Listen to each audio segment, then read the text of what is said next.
मनीष कश्यप पर 2024 में भाजपा लगा सकती है बड़ा दांव। मोतिहारी लोकसभा सीट से दे सकती है टिकट। 70 प्लस के कारण राधा मोहन सिंह का टिकट कट सकता है। भाजपा के 6-7 सांसदों का टिकट कटने का खतरा। राजनीति में कयासों, अटकलों और टाइमिंग का बहुत बड़ा योगदान है।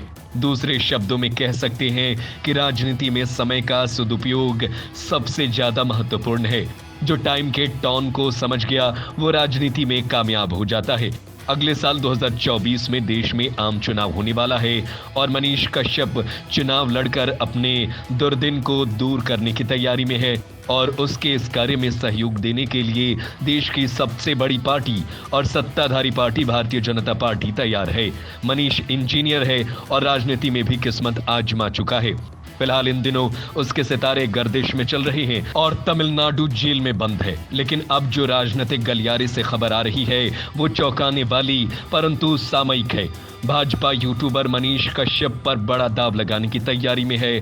भाजपा मनीष कश्यप को पूर्वी चंपारण मोतिहारी लोकसभा सीट से मैदान में उतार सकती है।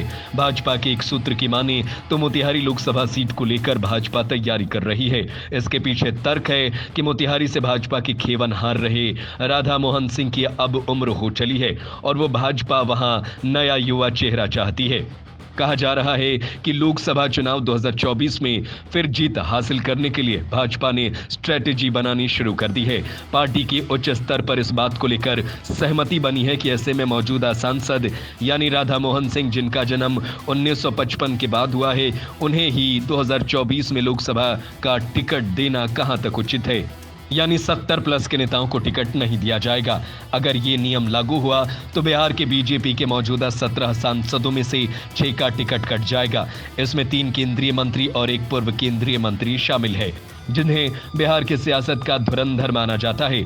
अगर ये फॉर्मूला लागू हुआ तो केंद्रीय मंत्री गिरिराज सिंह, अश्विनी चौबे और आर.के. सिंह भी रेस से बाहर हो जाएंगे। इनके साथ राधा मोहन सिंह, रविशंकर प्रसाद और रमा देवी का भी पत्ता कट सकता है।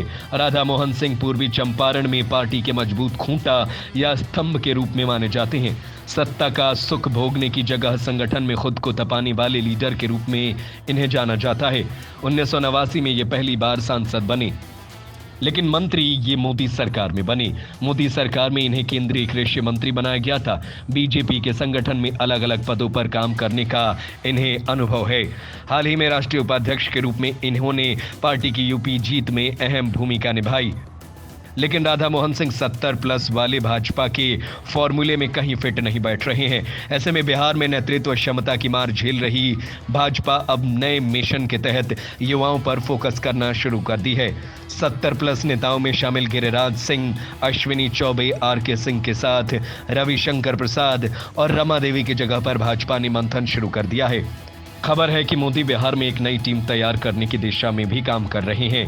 मनीष कश्यप के चुनाव लड़ने के कयासों को इससे बल मिलता दिख रहा है। राजनीतिक सूत्र बताते हैं कि राजनीति के चाणक्य माने जाने वाले अमित शाह ने इस संभावना पर विचार करना शुरू कर दिया है। वैसे बता दें कि मनीष कश्यप के वीडियो में कहीं ना कहीं राजनीतिक कनेक्शन झलक जाता है। मनीष कश्यप के दोस्त बताते हैं बचपन से ही उसका राजनीति की तरफ झुकाव था। पढ़ाई के दौरान भी दोस्तों से अपनी राजनीतिक सपनों को साझा करता था। मनीष के कुछ दोस्त ने कहा है कि वो राजनीतिक में एंट्री को लेकर इतना पागल था कि कभी कभी 2030 का पीएम बनने की भी बात करता था। शायद इसीलिए वो विधानसभा चुनाव में निर्दलीय चुनाव लड़ा।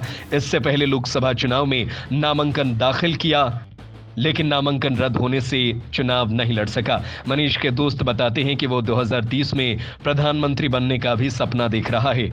दूसरी ओर पश्चिम चंपारण के डुमरी महनवा गांव में जन्मे मनीष कश्यप की जमीनी पकड़ भी मानी जा रही है। उन्होंने अपने राजनीतिक महत्वाकांक्षा की लालसा से एक खास फॉलोअर भी तैयार किया है। इस परिस्थिति में मनीष कश्यप लोकसभा चुनाव 2024 में मोतिहारी से टिकट प्राप्त कर सकते हैं। यदि कश्यप को टिकट मिलता है तो किसी को हैरान होने की जरूरत नहीं है, कारण कि कश्यप ने अब तक वही किया है जो भाजपा की राजनीति सेहत के लिए अनुकूल हो।